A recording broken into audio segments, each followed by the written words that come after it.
So this is, our opening is from Discourses from pages 17 and 18. Okay. Hi, Jeff. Except it's not 17 and 18, just a minute.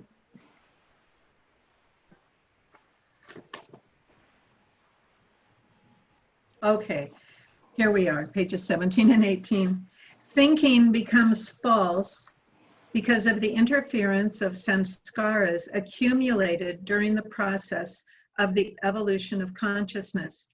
The function of consciousness is perverted by the operation of sanskaras, which manifest themselves as desires. Through many lives, consciousness is continually being burdened by the after effects of experience. The perception of the soul is limited by these after effects. The thinking of the soul cannot break through the hedge created by sanskaras, and consciousness becomes a helpless captive of illusions projected by its own false thinking.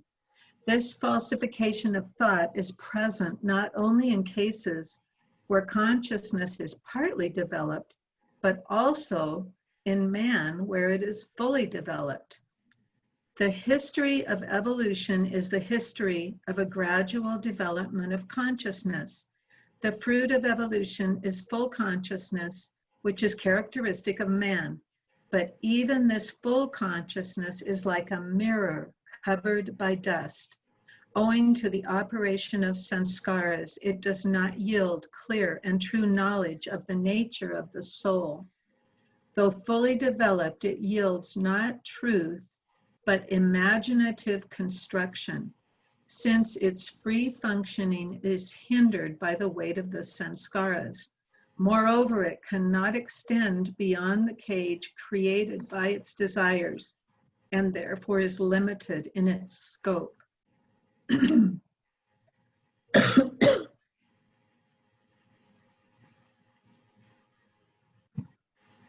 Does anyone have any thoughts that they would like to share on that reading?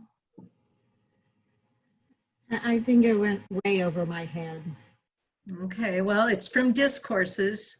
Yeah, I pages- know. I know. Well, that's why we never get tired of reading them. But what comes to me is, so our desires create a cage, and that's what limits our ability to have full consciousness. And so we just work at it bit by bit. And today we're actually going to be doing work on Baba. We're going to be doing a Judge Your Neighbor worksheet on Baba.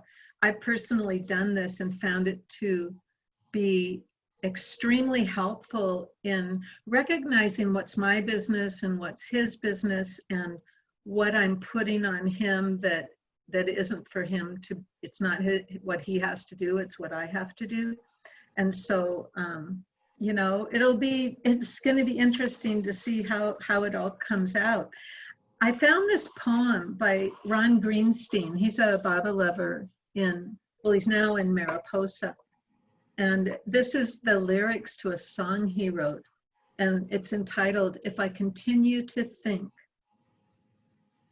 If I continue to think as I have been thinking, I will continue to act as I have been acting. And if I continue to act as I have been acting, I will continue to get the same result. But if I change these patterns of how I've been thinking and become aware of values that have been conflicting, I could pull myself out of this bog in which I've been sinking and enjoy the freedom to answer the call of my Lord. Now I can see life is happening in me, not to me, and the light of this truth dispels the dark and the gloomy. The world, so oppressive and imposing, now passes right through me, for all along it was merely a phantom at play with my Lord. Life is becoming less about having and doing, and more about being, with all of life problem pots stewing, cooking up humble pie and lessons on which to be chewing, to nourish and help me grow closer to my Lord. Now, practice is really the key. It is essential, for principles alone, they only hold potential, and right attitude turns that key, and eventually a new habit forms to take the place of the old. So I thought that was a beautiful awareness of how our thinking mind obstructs us, and when we're willing to not believe all of our stressful thoughts, there's freedom in that. So now I'm going to read from Effort and Grace, page 20 and 21, from Dear Darwin.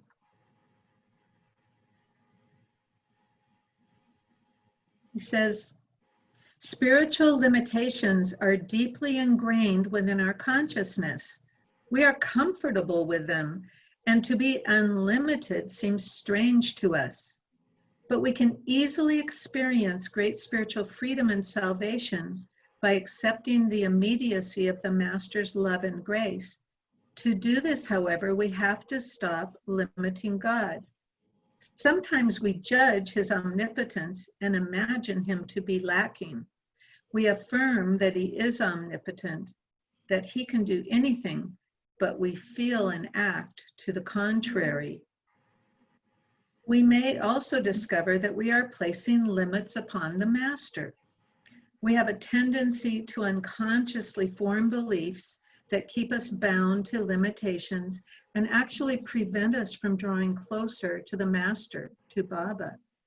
Thinking that we must purify ourselves before surrendering to him is an example of a limitation based on the misconception that his love for us is conditioned by our so-called goodness or worthiness. By thinking this, we are limiting the possibility of experiencing his unlimited, unconditional love. Or we may think of Baba as of the past and believe that closeness to him is no longer possible. This misconception is the result of thinking of him as his physical body. In fact, Baba is of the present and is more accessible than ever. Harboring spiritual limitations has the effect of limiting within our minds and hearts the scope of our possibilities. Baba says that what we have to do is reverse the process of creation and perception without obliterating consciousness. Becoming aware that we are the ones programming our limitations is one aspect of the conquering of the unconscious that Baba refers to. And the reason I wanted to read this quote to you is because Darwin speaks to the fact that we place limits upon the Master. And I found that to be true through doing the work on him. And I also recognized that I was wanting him to do things that were really my own work to do. So does anybody have anything they'd like to say before we jump in?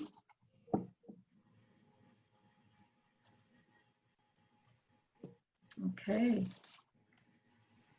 So actually I have one more quote to read from Catching the Thread by Llewellyn Vaughan Lee.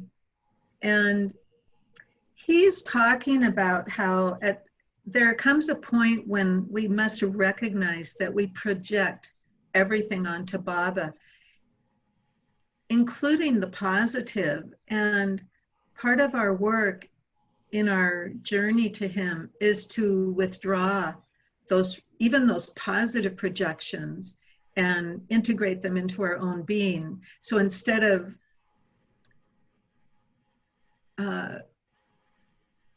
relegating ourselves always to a particular place that isn't growing closer, we can take responsibility. And he says it very well. So I would just read it now, and then I think it would be great to have a little bit of discussion about it before we go into our inquiry today.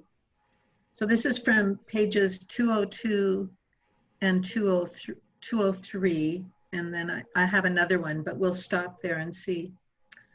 Spiritual life is the simple process of unlocking the door in the heart. When this door is open, then his light fills your life, and everything you experience becomes permeated with him.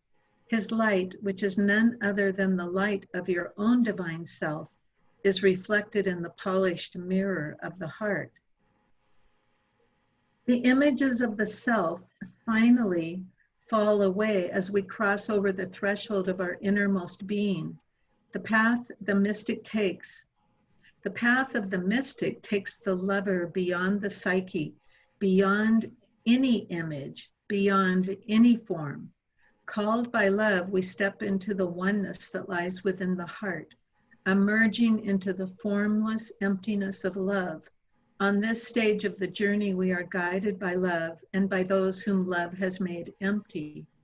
The mystic who is absorbed in God is an empty space within which others can safely come to know his eternal emptiness and taste the truth of their own non-existence.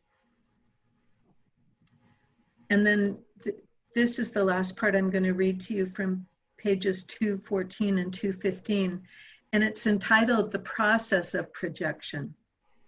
An important part of the relationship with the teacher is often the process of projection. The dominant role of the teacher makes him a hook for many different types of projection, the most frequent of which is the projection of the self with a capital S. The self is something so awesome, so luminous and dynamic, that at the beginning it is very difficult to own it as a part of ourselves. Rather than acknowledging that we have this inner wisdom and guidance, it is easier to project it onto the teacher, who is supposed to be full of wisdom and light. Through the projection, a previously unknown, unacknowledged part of ourselves becomes conscious, even if it appears to belong to somebody else. Projecting the self onto the teacher, the seeker is able to form a relationship with his divine light, as is often apparent in dreams in which the teacher images the self. Thus, through the relationship with the teacher, the seeker will be able to connect and become familiar with the self without being overwhelmed by the true nature of his inner being. However, there comes the time when such a projection is a limitation, when it is time for us to fully acknowledge our own divinity and learn to live in relationship to the self without the mediation of the teacher. On the inward path, any outer relationship is a limitation.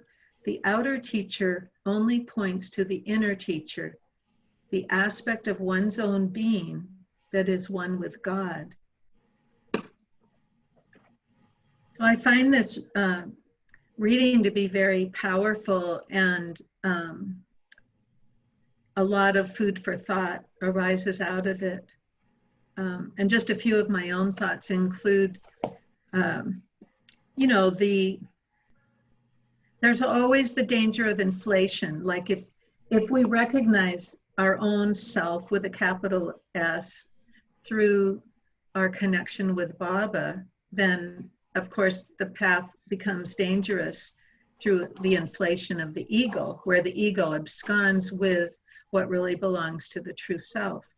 On the other hand, I do believe it's true that many of us project our positive qualities onto Baba and don't acknowledge or internalize and integrate them as much into our own lives and beings as we might. And I'm just wondering if anyone has any thoughts on that, or if you understand even, what I'm saying.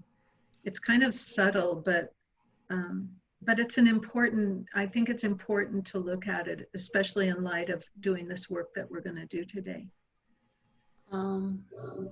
Yeah, it's really profound, and you're right, it's subtle. The path of thinking that Baba is the doer and he's doing everything.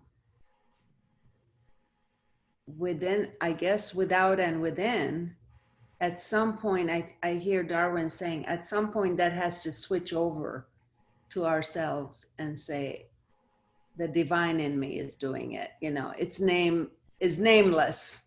It's Yeah. not necessarily the Meher Baba we so adore in physical form. It is the truth in us. And it's really no different than what we've been doing with Norina as well. Oh, okay. Yeah. Yeah. Good. Yeah. It just seems like it's something to really take a look at as we're on this journey with Baba, because it's really about taking responsibility, I think, for that light of the self that is within us, and taking the plunge sometimes to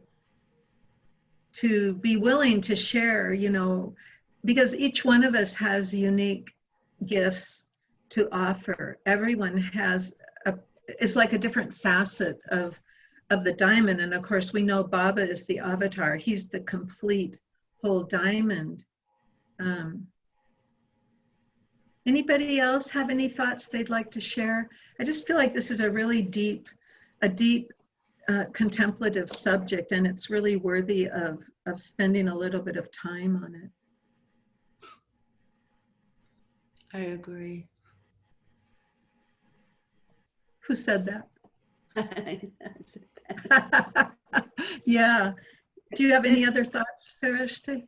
No, I totally agree. And it's something that is big. I mean, it's big to make that subtle Yes. but profound change. And I have no idea where I am in that spectrum. No idea. Yeah. Well, so that's why I agree that it needs contemplation. yeah, I can share a little bit about my own experience, and you know, it's not like I know anything for sure, but what I sense is there's been a part of me really all my life that's just wanted to be in the background as a quiet lover of God, and yet probably because of my sanskaras, I really do need to share. I need to creatively express what I really am passionate about. And so, for example, when I first realized how Baba's words supported the self-inquiry work of Byron Katie, I was so excited, and it was like so alive in me to share it. And yet the inner critic in me was like, you can't do that. Who do you think you are? But there was a need in me to do that. And I do believe that, I mean, I really feel Baba has inspired me to do this, but it's like walking on a razor's edge, because I never want to let my ego, you know, take hold. And so there is a bit of courage to just share. And like you were saying, I think last week, Farishte, whenever we do service, it's always like, well, is it really selfless, or is my ego involved? And what I find is that Baba just really helps me see more and more about my own personality structure. And I'd rather be able to recognize it, even though it's exposed, than not, because I really want to become one with Baba. I want to come closer. So I'm willing to take chances. And that's kind of how, in this conversation, how it feels for me. And, you know, when I hear from people that these sessions are helping them, that just seems to be a good reason to continue. So it's about, in this sense, it's about me not leaving everything to Baba, letting me be also someone who can manifest what my own drop soul is inspired to share. And you know, it feels like it takes courage, and it always does. You know, there's always a part of me that just wants to hide. So anybody else have anything they'd like to share? I think it's interesting, and it's probably, I've done it probably, but it's new as a concept to me, so it's definitely interesting. Just that, yeah, like it is all Baba, everything is Baba, and so am I. And there's another, so there's that capital S self inside me that has to sometimes take the reins. Mm, I don't know. yeah. It's kind of like it really needs to be expressed, you know, and we might not know for sure if it's the capital S, you know, and it's probably a mixture, but somehow I also feel that because most of us do need some kind of community experience, you know, we just need to share. We just need to share our hearts and our thoughts and our feelings with each other. So Really loved what you read from Darwin Shaw. I don't think I really had ever listened to these words before carefully, about unlocking the door of the heart and permeating, letting, you know, like the light of Baba or God or the soul, to be reflected in the polished mirror of the heart, and creating, beyond any image, creating a safe space. I just took a little notes. Safe space for others to feel their own non-existence. Wow. That blew a few caskets off my mind. Like, yeah, creating a safe space for others to feel their own non-existence. That's wow. See, I find it confusing. I don't understand what that means. It's beyond the mind. it's beyond the mind. It really is, and all we can do is, words are only pointers, you know, and we have such beautiful pointers from Baba and from Darwin. I mean, I think about Darwin and I wonder if, you know, if he felt a little that inner critic, you know, saying, who do you think you are? I mean, I don't know, but I do think it's part of the creative process to doubt ourselves and to have the agony of not knowing. I know that he didn't want to be recorded. He didn't want to, you know, like honestly, he wrote this book when he was over 90 years old. There you go. Only because he waited that long to give us his wisdom. Yeah, yeah. And I think that, I bet you, I mean, I'm just taking a guess here, but I think there are many Baba lovers who have beautiful, unique perspectives to share, but for some reason don't feel permission inwardly.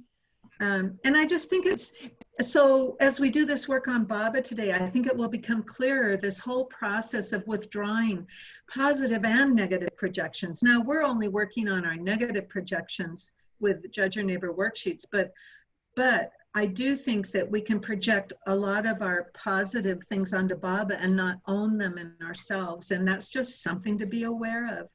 And it's certainly an important aspect of Jungian psychology. Many Jungian writers have talked about this, where we just let the teacher, the guru, whoever it is, you know, be the light, and then we don't shine our own light. And anyway, it's really a razor's edge, like you said, you know. I mean, a lot of the mystical writers and poets and so on talk about becoming dust.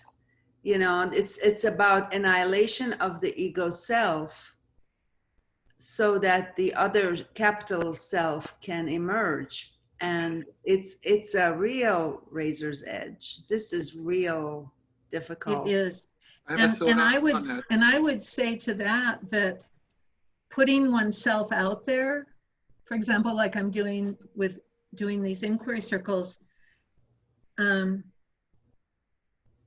it's a razor's edge, and it also, I learn about myself, the negatives as well as the positives. And so for that reason, if it's helping me wake up more, then it's worth it. You know, I'm willing, you know, to be a fool, right? Perfect. Yeah. I Yeah. have a thought on this. Good. To allow the consciousness of the divine within us, for me, it's as consistently as I can being compassionate with everyone I meet, so that I'm listening to how they feel and what they need as we're together, by really sensing how they feel and what they need in that moment and responding to that need and that feeling of that person. To me, that's being in a very beautiful healing consciousness of love. That would Beautiful. also include, you know, your pets or anybody, Yeah. but especially the people who are close in our lives, to just feel what they're feeling as best you can intuit and to respond to their need. That is the heart connection, I think, in action. Thank you, Jeff. And that sounds like one of probably a gift that you innately is in you, and that you live that, and it's just lovely. Thank you so much for sharing. I mean, that's the thing. Everybody, we're all unique. We all have our different aspects. So that's a beautiful aspect. Would anybody else want to share anything before we get into our inquiry?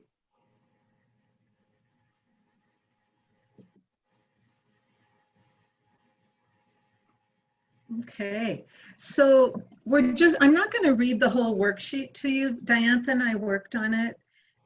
We're just going to work on number 1 today, which is the umbrella statement. And what we agreed on was, I am weary with Baba because he abandons me. Baba abandons me. Now, I'm just asking if you can just let me know, have you ever felt that, so that you can find a situation in your life where it could be just a one day or one small thing, but where you actually felt like Baba abandoned you, because that would be important. Tina? Yeah, well, I mean, I think with this whole COVID thing, Okay. I feel very out of touch with Baba. I'm not getting a big spiritual lesson from it. And Okay.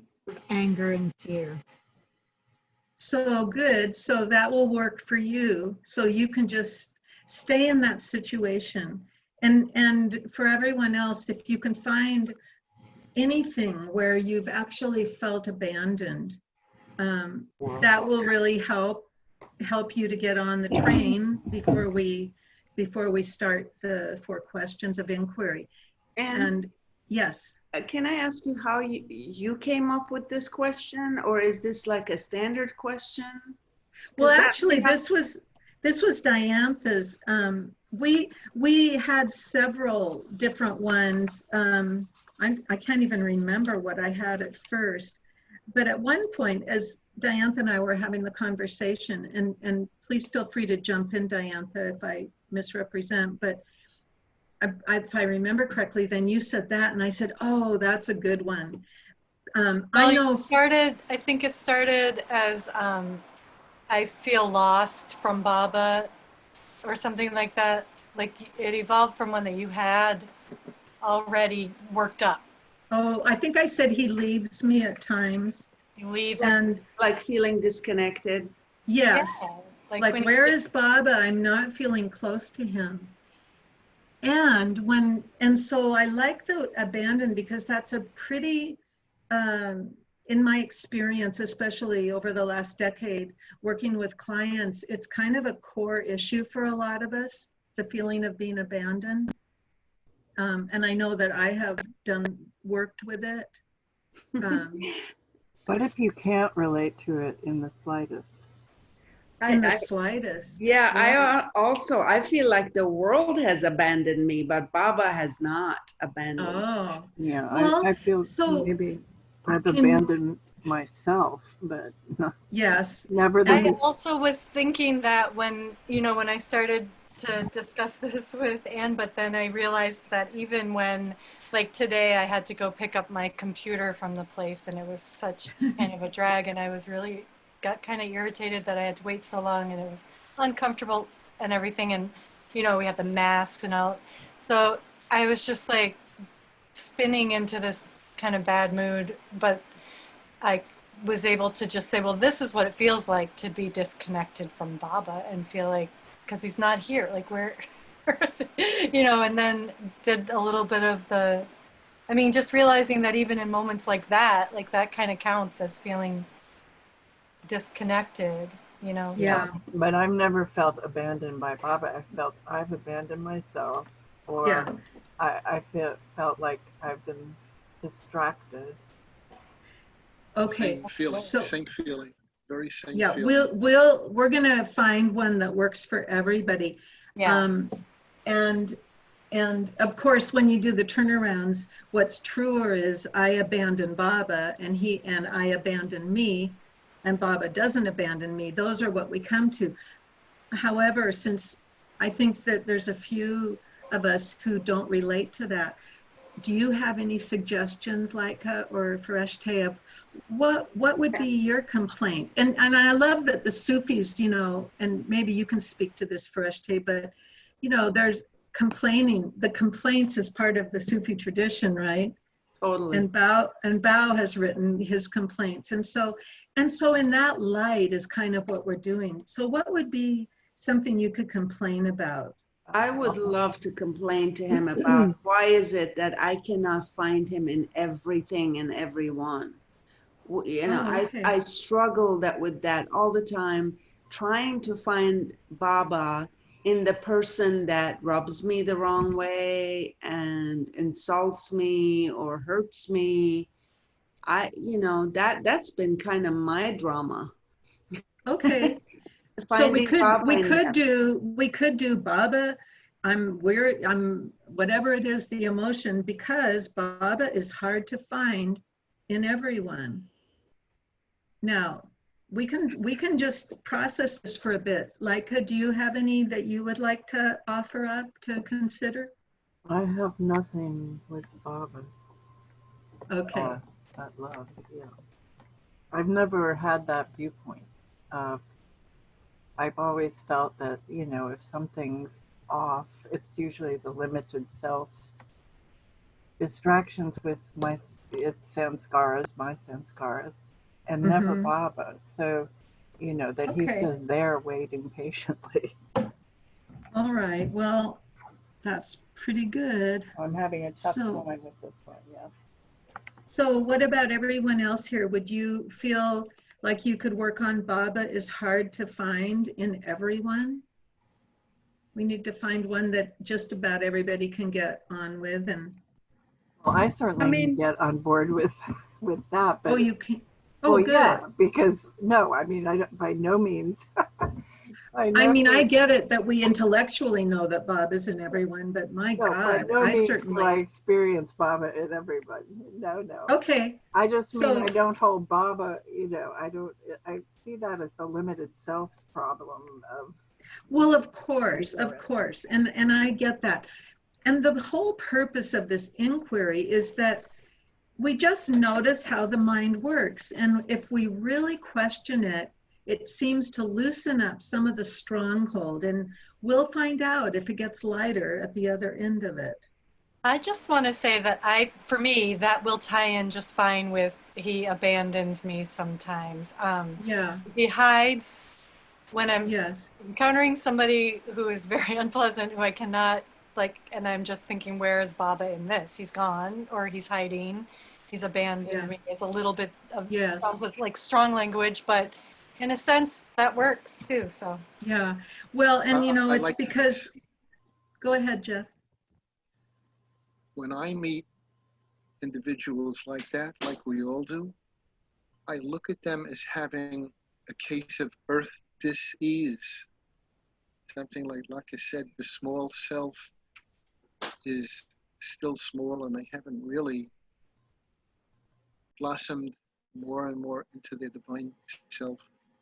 I see many people in that light when I'm able to be mindful enough to say, oh, that person has a pretty serious case of earth dis-ease. They're ill at ease for whatever reason. And yet I know that Baba is in them, but not manifesting so abundantly and so effulgently. It's where they're coming from. It's where they're at. It's very hard to, I have a bit of a projection at times that, well, I don't believe the projection that everybody should have that beautiful, exquisite light emanating from their eyes, radiating that wonderful, loving energy from their being that can't even be seen, but internally felt. People are at the different stages of wherever they are. And I just see some people have a very beautiful, beautiful, effulgent opening and evolutionary quality, and others have what I can call earth dis-ease. They're very, very ill at ease. Right. Okay. Thank you. Anyone else have anything to say? So this work we're doing is it goes beyond the mind. I mean, that's the thing. Baba's so non-dual, and he's always saying, I'm in everyone and everything. And it's like, it's really hard. And I think the work of Byron Katie actually helped me understand through such practice of how difficult it is to go beyond dualistic awareness. And it's because of our sanskaras. We make all these judgments and we decide, and it's different for everyone. What's good, what's bad, what's right, what's wrong, and it changes too. So let's just go ahead and do the work on Baba is hard to find in everyone. Okay? So just take a few gentle breaths.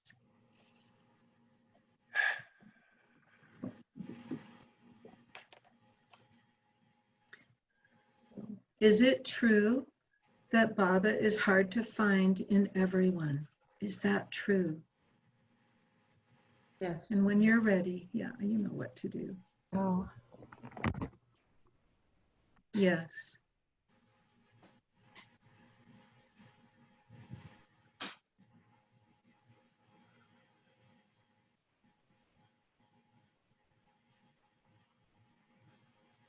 Yes.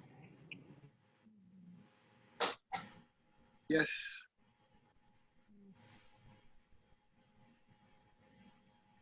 Okay. So for those of us who said yes, we'll go to question 2.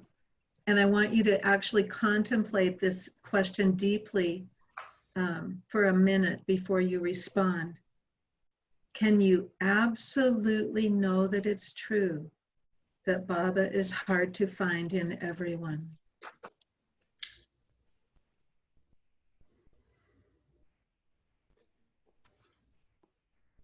No, I can't absolutely know that. When I think about it clearly, cannot know that. So the answer would be no.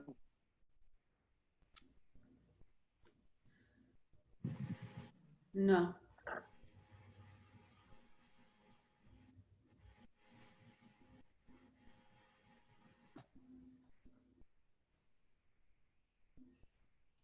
No.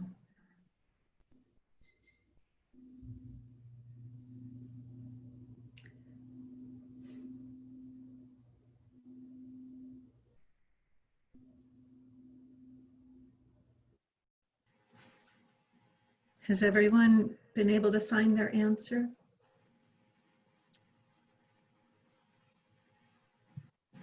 Okay, we'll move on to the third question, and you can post the sub-questions, Diantha. How do you react? What happens when you believe the thought that Baba is hard to find in everyone? Could you repeat that question one more time, please, Anne? How do you react? What happens when you believe the thought that Baba is hard to find in everyone? Thank you. Just contemplate that and notice, what emotions do you feel when you're believing that Baba's hard to find in everyone? Think about that person you just can't stand. What emotions do you feel?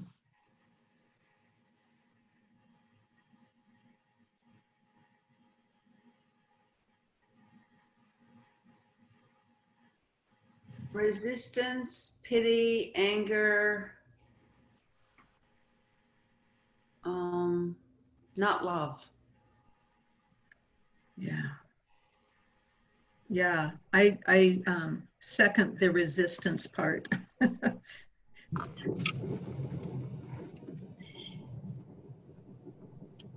Yeah, I just put on my armor with some people.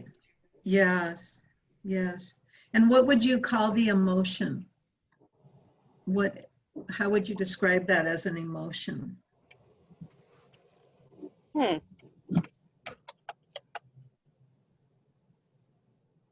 Well, what are we going with, just 4 basic emotions? Or Oh, there's just, actually Katie's got an emotions reactions list that you can download off of her website for free. And there are hundreds of emotions listed. And sometimes it's really helpful to look at it and notice all the different nuances of emotions because I that feel you feel. cautious, I feel wary, I feel Yeah, well, those careful. are, yeah, definitely.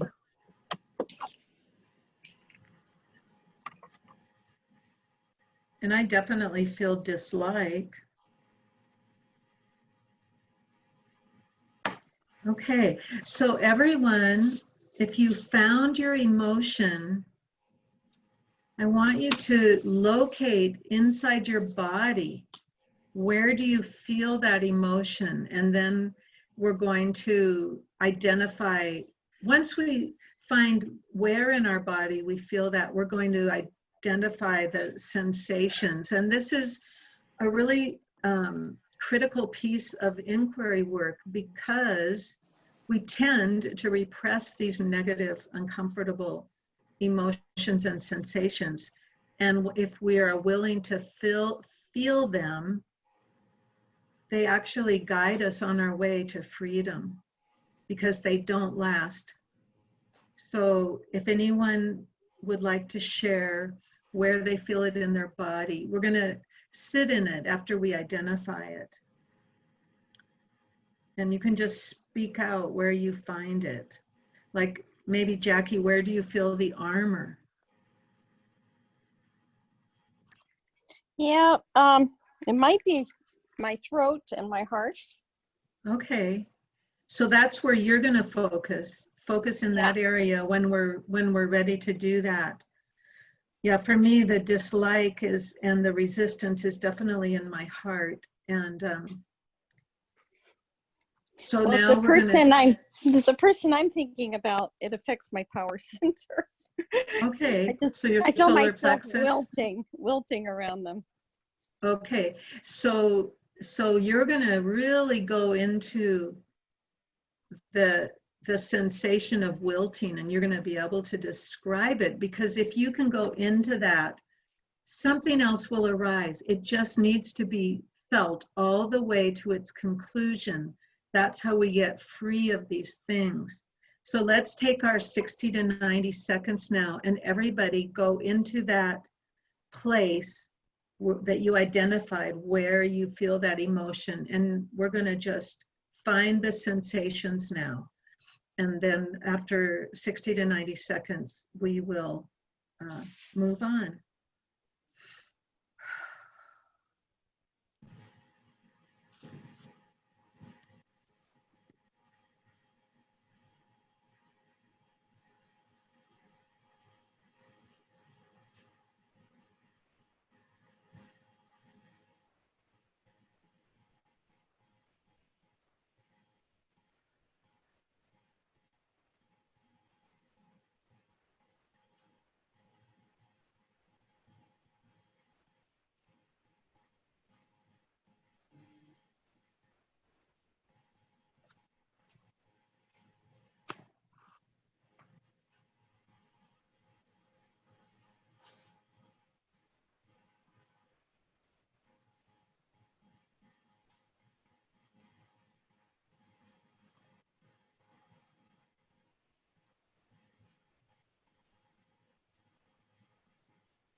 Okay, would anyone like to share what you experienced?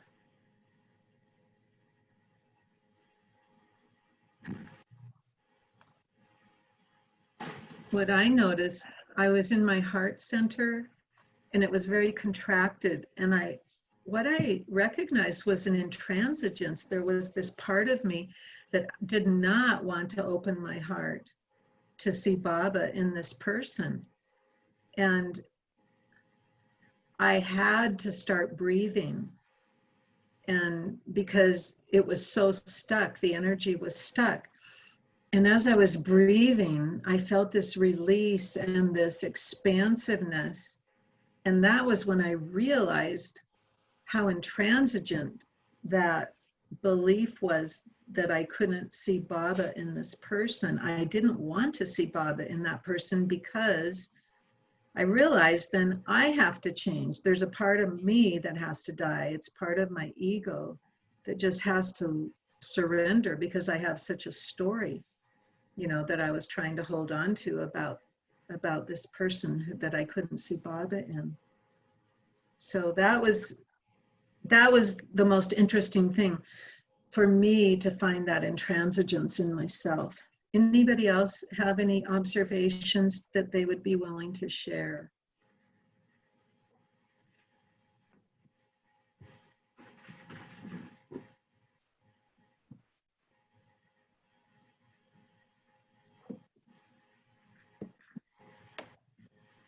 Okay. For me, the energy kind of moved from the upper chest to my gut, then back to my heart. It was really interesting.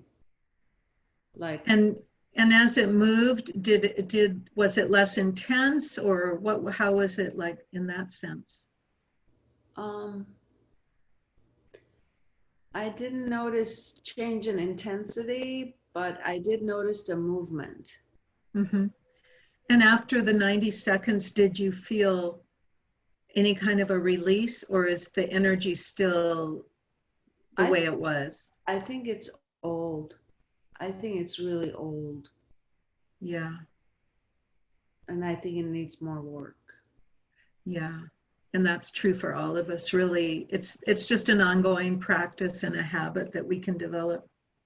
So I realized we need to change the way we wrote the sentence, because we're not really judging Baba when we say Baba is hard to find in everyone.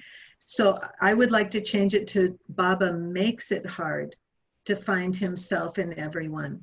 The work only works if you actually point the finger at someone. So that's what we need to do in order to do this judgment. So hopefully everybody can get on board with that. Baba makes it hard to find himself in everyone. And if you can't, you better speak now or forever hold your peace, because that's what we're going to do. Great. Okay.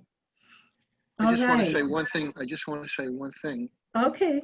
We're dealing with Baba makes it hard for us to see him in other people.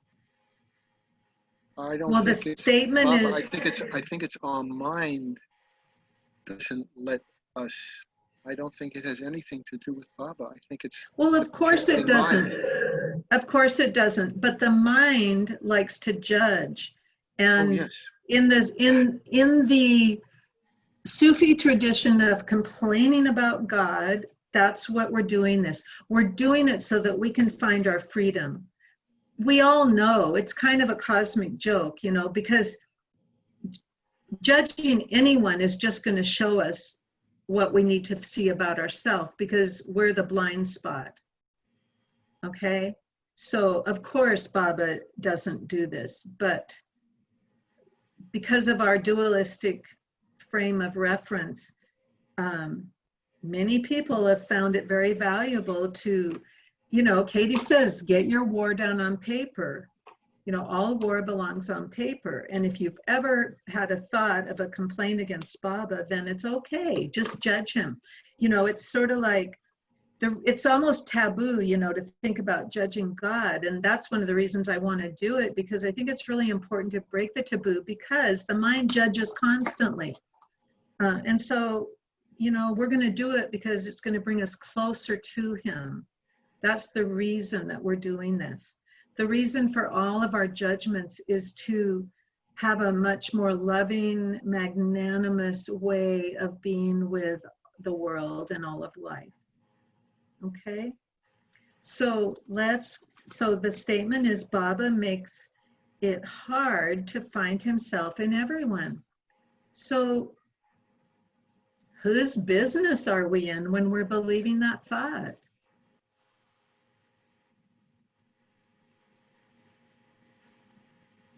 Baba's. Yeah, we're in Baba's business. We're always in someone's business, because that's the way our worksheets are set up. And it's always a cause of suffering. But we can unwind our suffering through inquiry. So just notice, how do we treat Baba when we're believing the thought that he makes it hard to find himself in everyone? How do we treat him?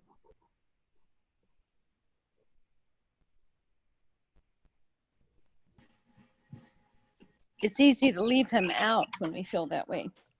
Yeah, yeah. I mean, how am I treating him? Let me just sit in that for a minute. I'm blaming him. I'm feeling like, you know, he's doing it wrong.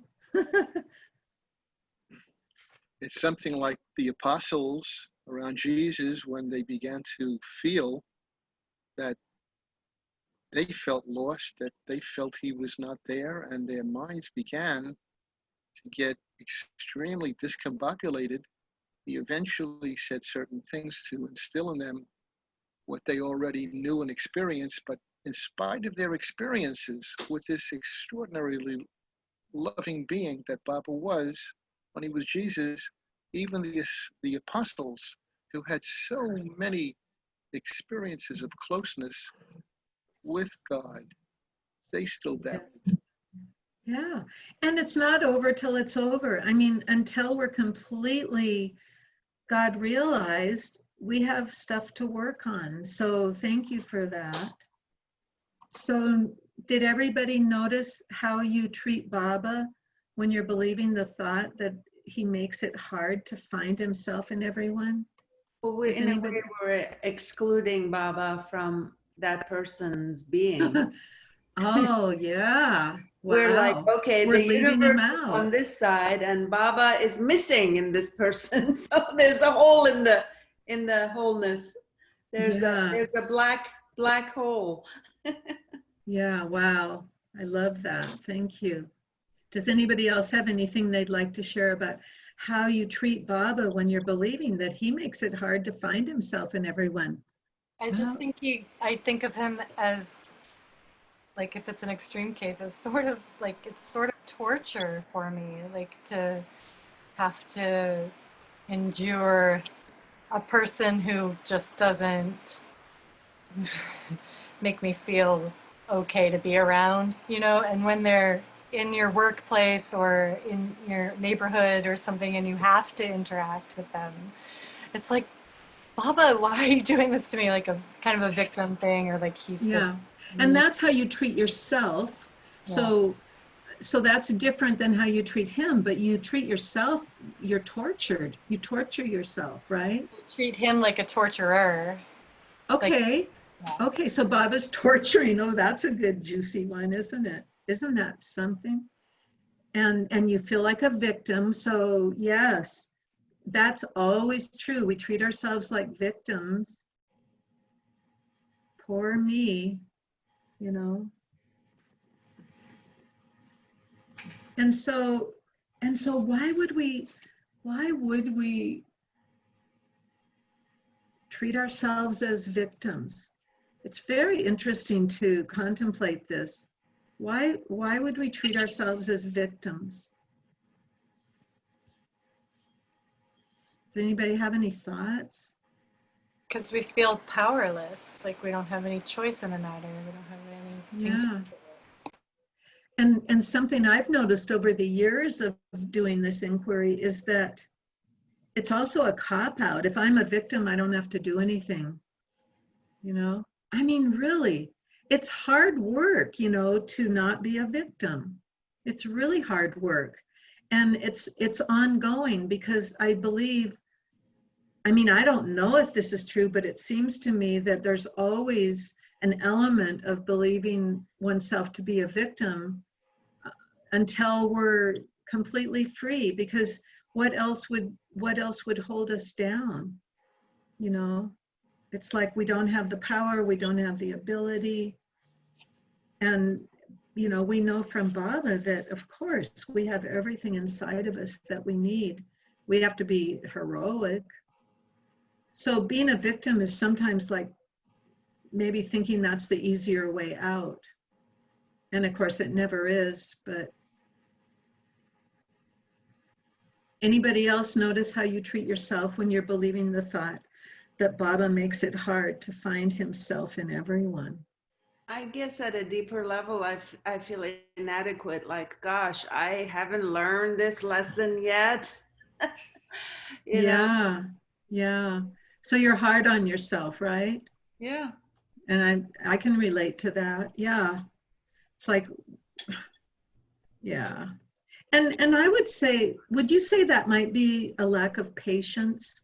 Oh, totally. Yeah. Because Baba always says we have to be extremely patient and long-suffering, and patience is something I've had to really work on, you know, and it's kind of an opposite of anger.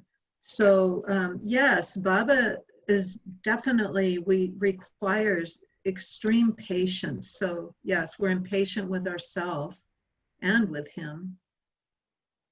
So what are we unable to do when we're believing the thought that Baba makes it hard to find himself in everyone? What are you unable to do when you're believing that thought?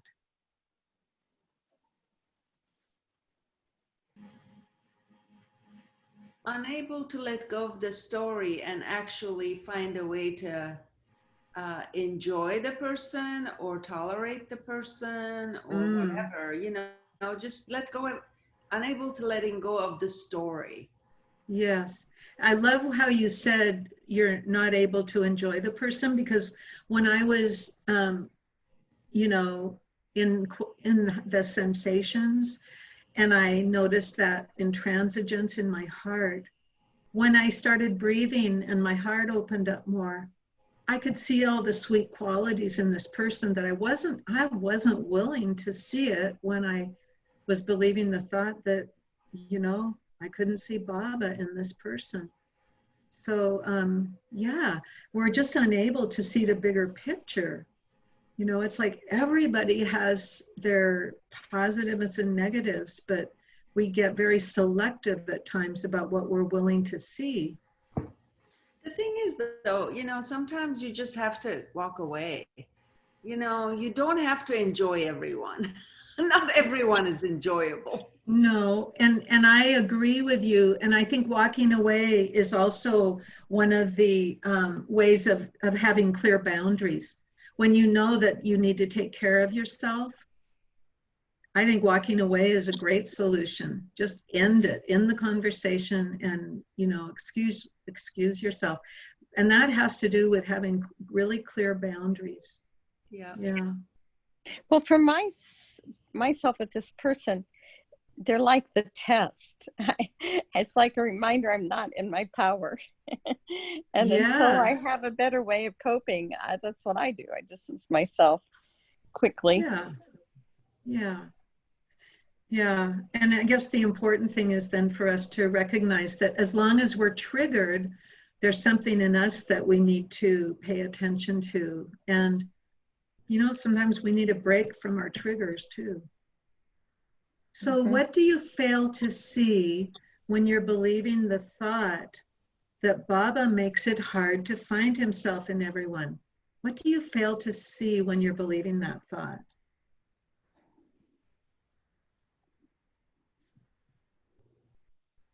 that Baba is in everyone. Yeah. I know, it's just like the big black curtain came over and it doesn't even occur to us, right? I recently, I spent the weekend with my sister. She's probably the most negative person I've ever met. And she talks a lot about her food she doesn't like. She's a very picky eater. She'll give you a laundry list. And she also is a hypochondriac.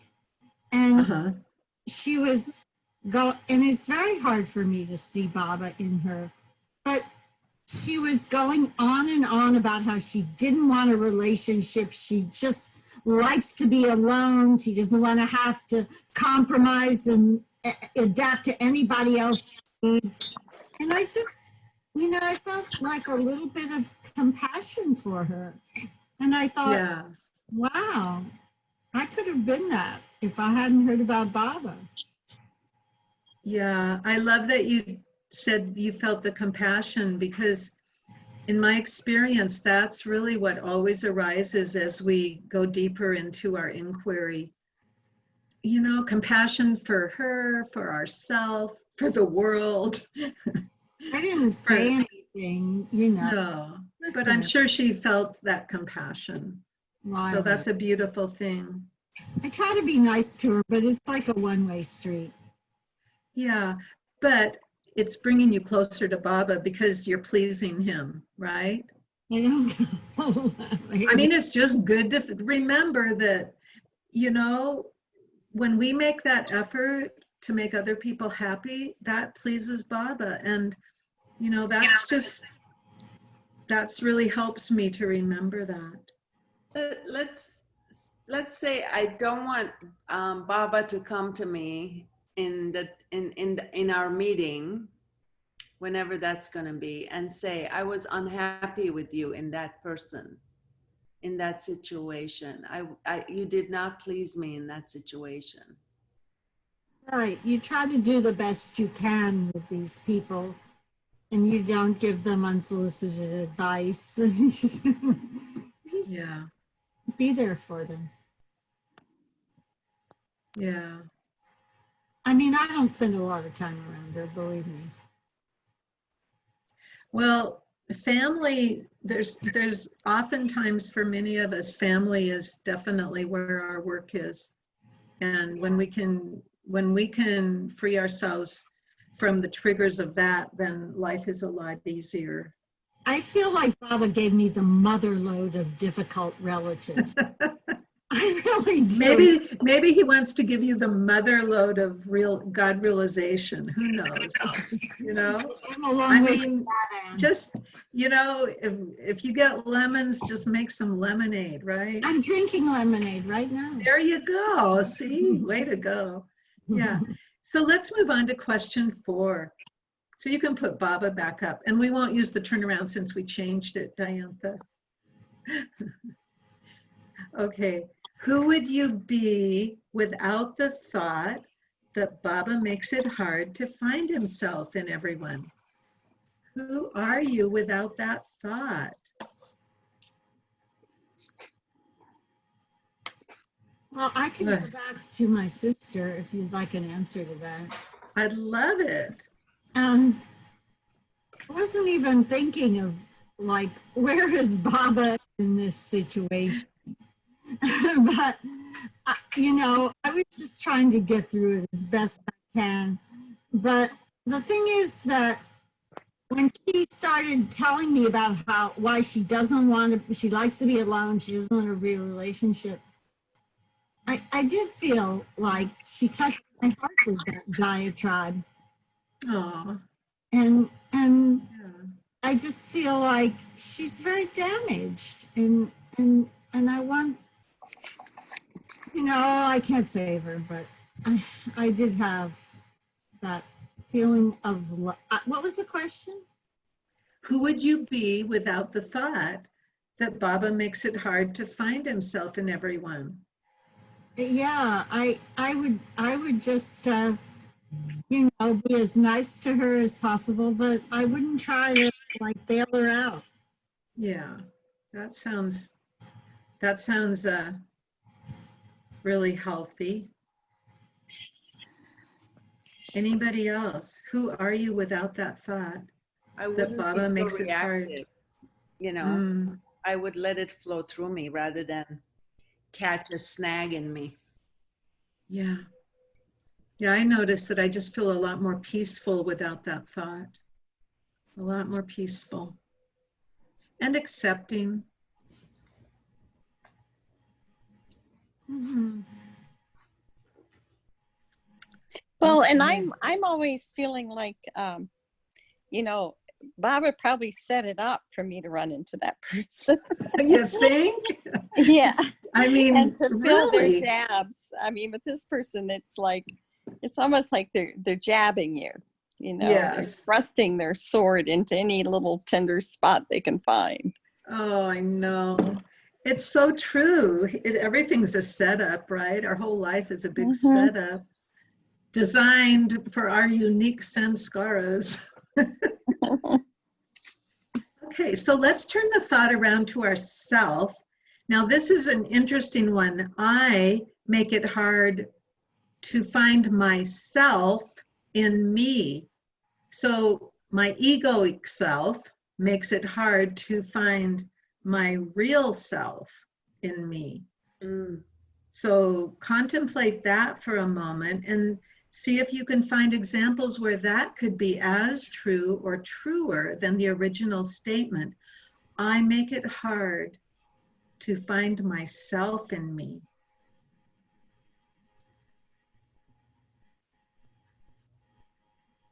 Yeah, I immediately, it's that intransigence. I really felt that. That was my ego blocking me from seeing Baba in this person. And then I can't find myself in me because my heart is shut down and my real self is pure love. So what do we do to block that love in ourselves? That compassion, all that Baba is for us.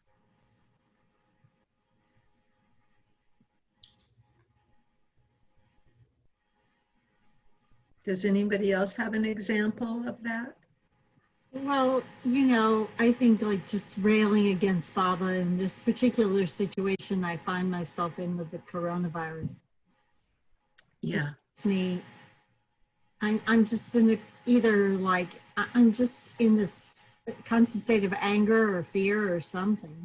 Yeah. Yeah. Good to notice. Thank you. Anyone else before we go on to the next turnaround? I make it hard to find myself in me, my real self in me.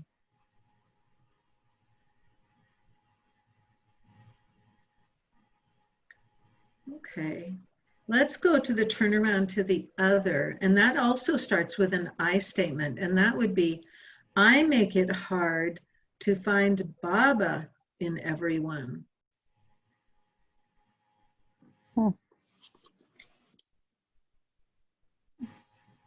Yeah, I don't think I'm really looking half the time.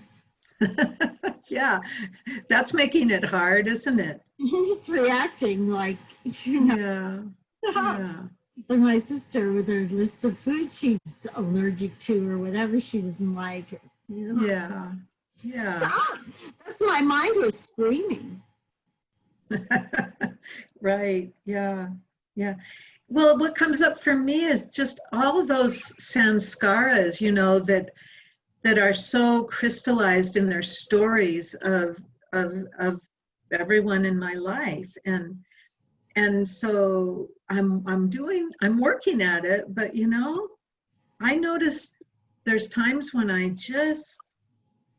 make it hard because I'm just too tired. I think I'm too tired to make the effort to find Baba in everyone. Yeah. I just want to check out of the whole situation. Right.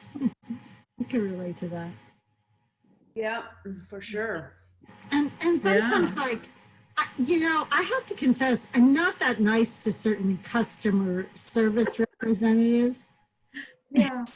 If they tell me like they can't do what I want, I like, I'm not too nice to them actually. And I say, like some mean things sometimes. Yeah. I love that you bring that up, Tina, because I used to be pretty ruthless on the phone with customer service.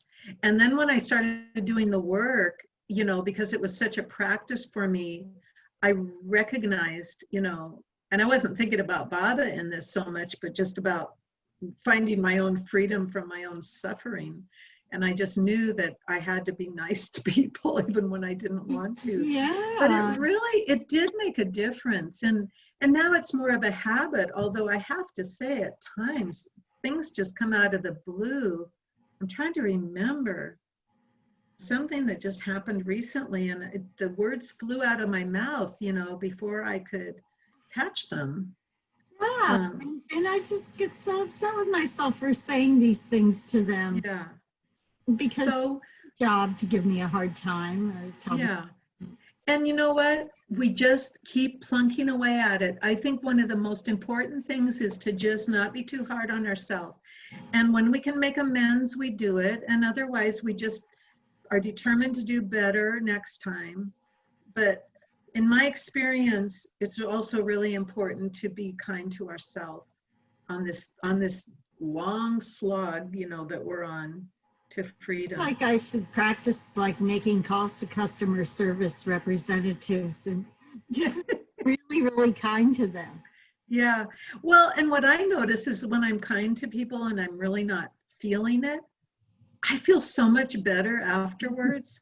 Yeah. It makes you feel good. And so that's, another reason to do it.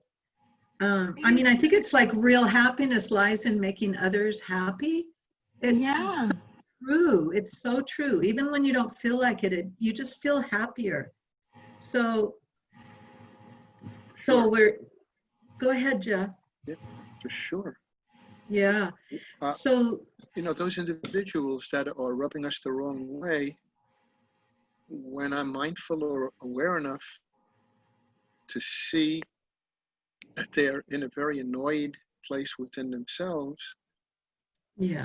I try to give them positive kind of kindness. And when they sense it, they shift. Yes. And you never know, you might have just made their day. I really like to do that, especially with all the people I see in like clerks, if I go grocery shopping or I go to Ace Hardware, and it's really fun to just be really kind to people, and it just like is a snowball, That's real easy. I find real easy to be kind to people I don't know. Oh yeah, that's a good point. That's so easy. A good point. But to be kind in light of a real strong expression of a distasteful behavior. It's that's an area I need to work on, is to see that they are suffering, and the reason for that behavior stems from their own internal suffering, and it's just being projected onto me. I just happen to be there. I am not the target. I just happen to be there and happen to catch what was being projected out. So if there's nothing in me to hook to, it won't apply to me. Even though it appears like it applies to me, it really wouldn't apply to me. So it wouldn't hurt, it wouldn't hook. And that's true. But also what you said earlier, that you can walk away. Especially with people and if you know kind of their patterns. Yeah. It's not like we have to be martyrs and just hang around with people who, because there is a place of discrimination. We can still love and see Baba in everyone, and yet our discrimination might show us that we don't have to hang out with them. That doesn't mean you have to hang out with everybody. That's true, but I mean, generally these things happen regardless of whether I walk away or not. The injury takes me about 2 or 3 days to get over, Yeah. and Give it an just example for Ash Day. Can you think of something specific? yeah. It happened last night. I mean, but it was kind of a long story that had been going on. This person that I was that I came to know became very friendly. It seemed like she wanted to be a friend. So I moved forward to openly, with open arms and open heart toward her. And we had kind of a honeymoon of a relationship, hanging out, checking out this, that, the other. And then when I went back to Chicago and came back, there was a misunderstanding of some email she had totally misread. So she started giving me the silent act. So once I probed into it, turned out to be her misunderstanding of the email. Never got an apology about that. That was fine. Let it go. And then the relationship just continued to get rocky after that.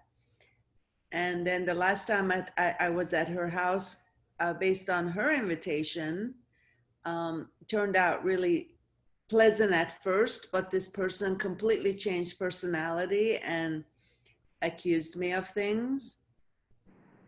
I mean, tradition in my background is a guest is God, visiting your home, and you do everything to make sure they're comfortable or, whatever. But this person apparently felt I was encroaching on her space, even though she invited me.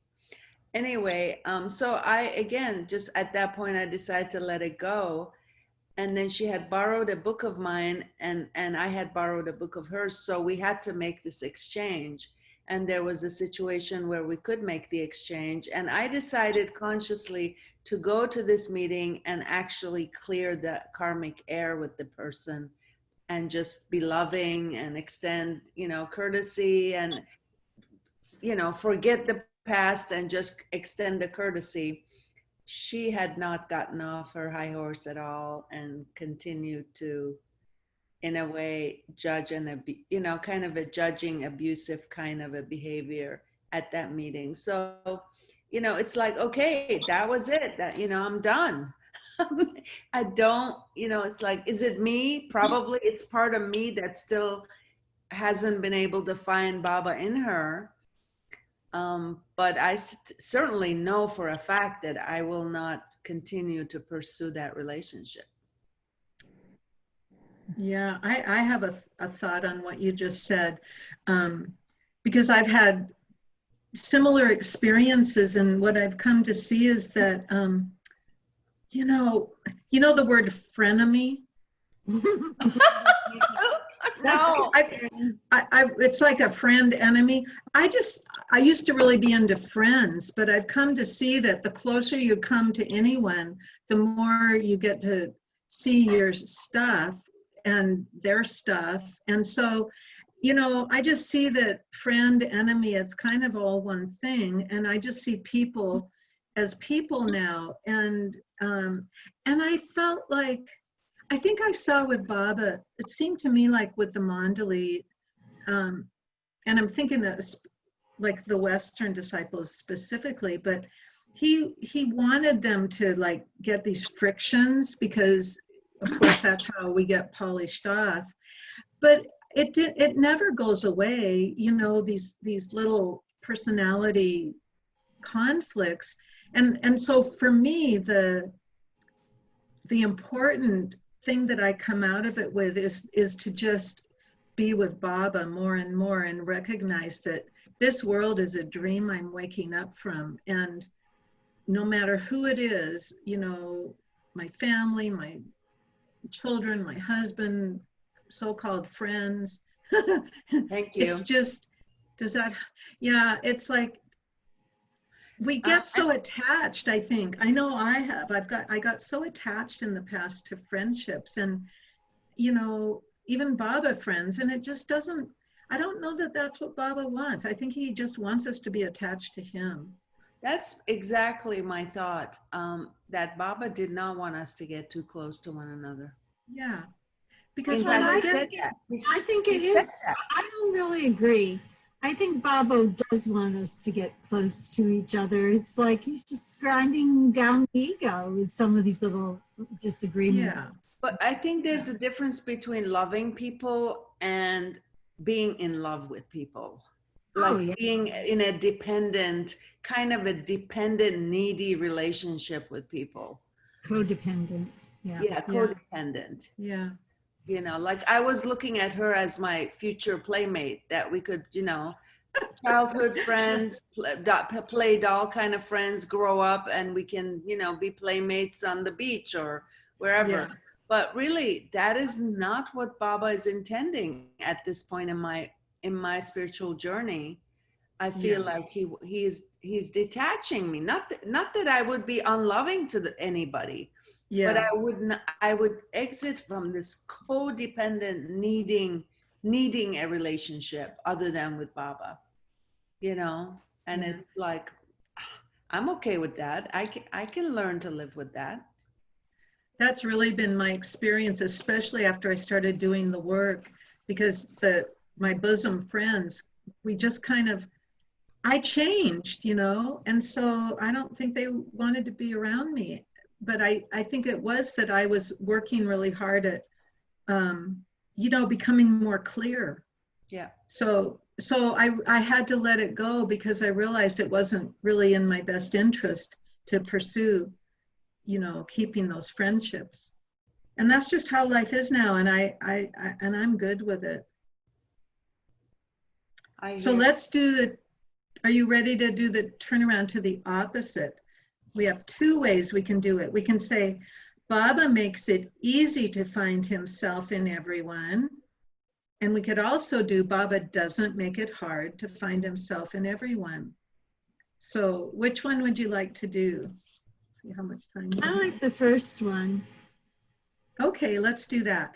Baba makes it easy to find himself in everyone. Find an example. I would love to hear examples, you know, where Baba makes it easy to find himself in everyone. It's certainly true right now with his beaming face here, Yeah, I think in like front of us. for me, you know, giving the example of my sister going on that diatribe about how she doesn't want to be around people, she doesn't want to compromise, she likes her space. I just like felt a lot of love for her in that moment. I saw Beautiful. what a wall she was putting up. Thank you. Thank you. And I was just very thankful to Baba that, you know, we had these parents who were, they were not very loving, and in my opinion, and yet, you know, because I found Baba, I didn't go that route. Yeah.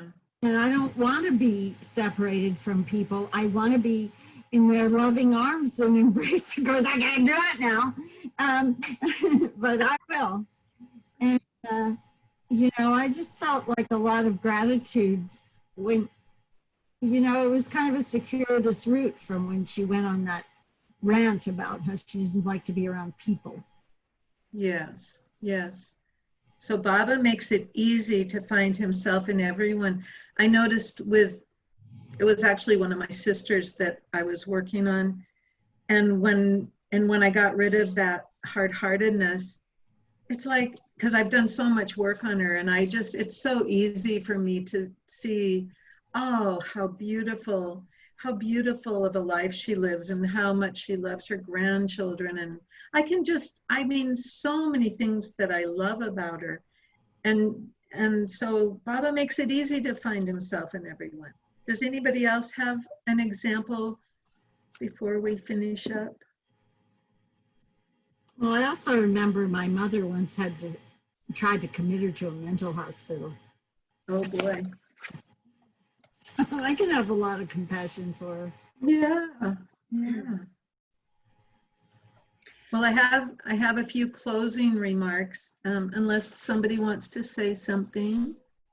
It's almost, I had the image of just, you know, how you take a carpet and shake it outside, get rid Ooh, of all the dust and I love debris. that. You know, I was actually doing that before the session. I was cleaning house and lifted my Yeah, carpets and got the dust from under them. And, you know, it's like shaking the house clean, you know, just yeah. getting rid of That's a all the wonderful image. cobwebs. That's good for Ash Day. That's a good image. I It like- really is. That's awesome. Anybody else want to say anything before we have our closing Maybe quotes a from Lord Persian, Mayhair? a Persian carpet for Ash. Yeah. Yeah. Our true self is like a Persian carpet, and we just have to shake all the dust out of it. Okay, so this is from page 4717. Oh my God. Interested in remaining disinterested. So this was in 1960. Baba was explaining how the world is a prison. He said the whole world is a prison, for the soul experiences being behind the bars in a cell of its own gross, subtle mental body. The hold of illusion is so strong that it imprints the feeling of perpetual bondage, and the eternally free soul, though lone sovereign and supreme Lord, experiences itself as serf rather than soul. Illusion stages the Lord's imprisonment so perfectly and establishes his serfdom so convincingly that even at the moment when the perfect master bestows his grace on the soul, it experiences itself as breaking out through the bars of a prison which never existed. And here's another quote from Guru Prasad Gardens from 1963. And had there been no accumulation of sanskaras, man would have become conscious of himself as God as soon as he took the first human form. But due to innumerable sanskaras, the wheel of birth and death rotates in a zigzag fashion. That is, the soul takes the male form, then the female form, good, bad, ugly, beautiful, king, beggar, and so on, in the process of reincarnation. And after every death, sanskaras are shaken up. Maybe that rug gets shaken. So there we have it. Thank you, everyone, for Thank you, Anne. coming and sharing It your was good. beautiful I enjoyed it. arts. Oh, Yeah, yay. thank you. Thank Yeah. you. Thank you all. This was Thank you, lovely. Anne. And thank you, Yeah. everyone. Okay, Thank see you you very next. much. All right. Jai beloved Baba. Jai Baba for Ash Day. Hey, Bob. Hey, Baba, sweet Had Tina. that Good, bad Baba. experience. Diantha. Mwah, mwah, mwah. Thank you, So Bob. good. We'll continue our work on Baba, what we want from him next week. I think Diantha and I might have to go back to the drawing board. He And you know- definitely needs working on. Yeah, and email me if you have, you know, you can find your worksheet and send me your thoughts on judging Baba, what I want Baba to do, the advice we would give him, what we need in order to be happy. Oh, This I is have a good one. Ah, Yeah, shall I Will tell you- you before I forget? yeah. What is this headache you have created for yourself? Like,